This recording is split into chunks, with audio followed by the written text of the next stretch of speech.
All right, guys, so we're going to start on integrating our Express backend because it's running right now. We've had it running this whole time, but we haven't been dealing with it. So we're going to start with authentication. Now we're going to have a whole context for authentication. So let's go into our project here, and let's close this stuff up here. Under context, let's create a new folder, and let's call that auth. Okay, so this is going to be our auth context. We're going to have the same type of files. We'll have capital A auth state.js. We're going to have auth context.js. And we're going to have auth reducer.js.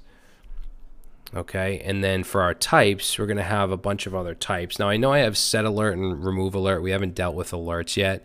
I'm just going to do that a little later when we need to use alerts, and then you'll be able to add alerts wherever you want.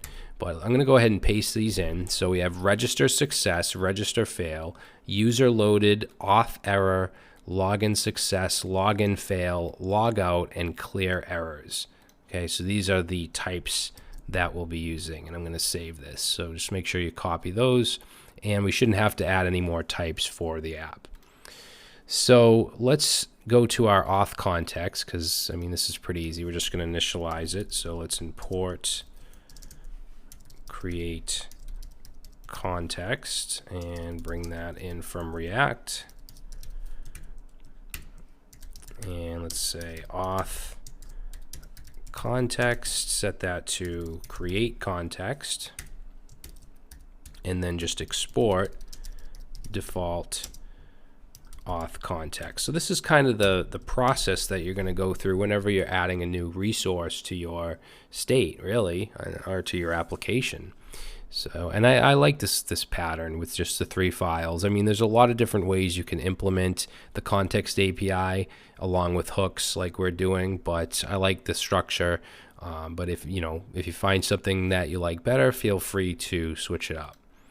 And in the project after this, we're actually going to deal with Redux. And if you've never worked with Redux, you're going to see kind of the similarities in what we're doing as far as how the reducer works and actions and all that.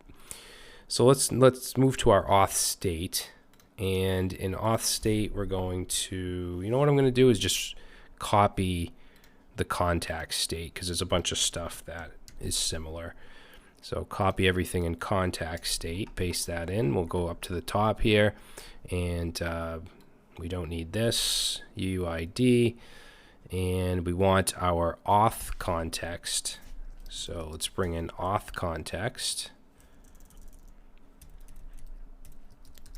Okay, and we want our auth reducer, obviously.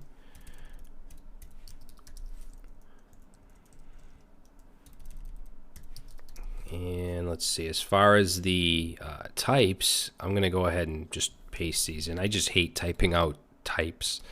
So here's all the types.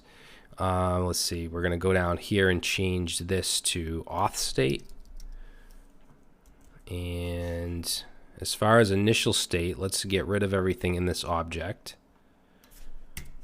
And I'll go over what's going to be in the initial state. So first off is the token. Now the token is going to be stored in local storage. So we want to set the default to local storage.getItem. This is just vanilla JavaScript to access our browser's local storage. And we're going to look for an item called token.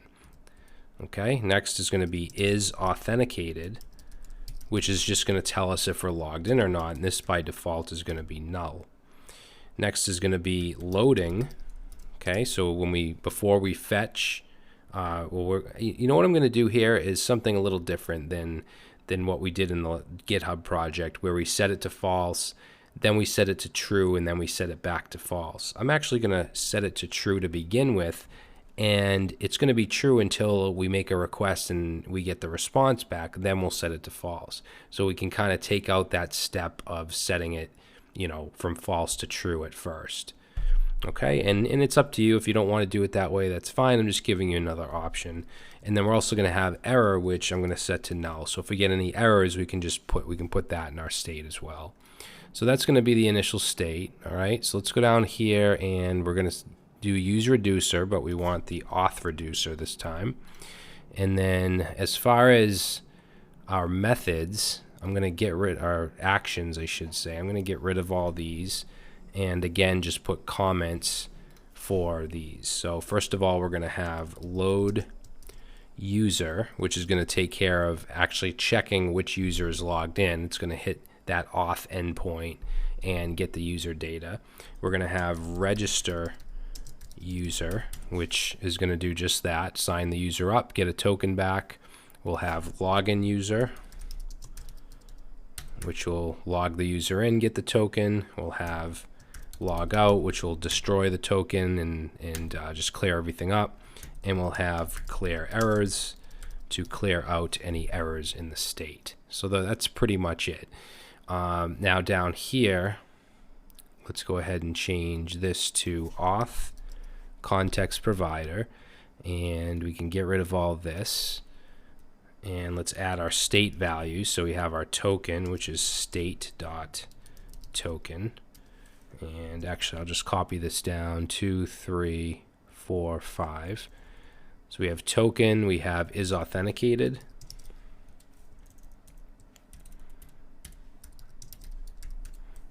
Okay, we have loading.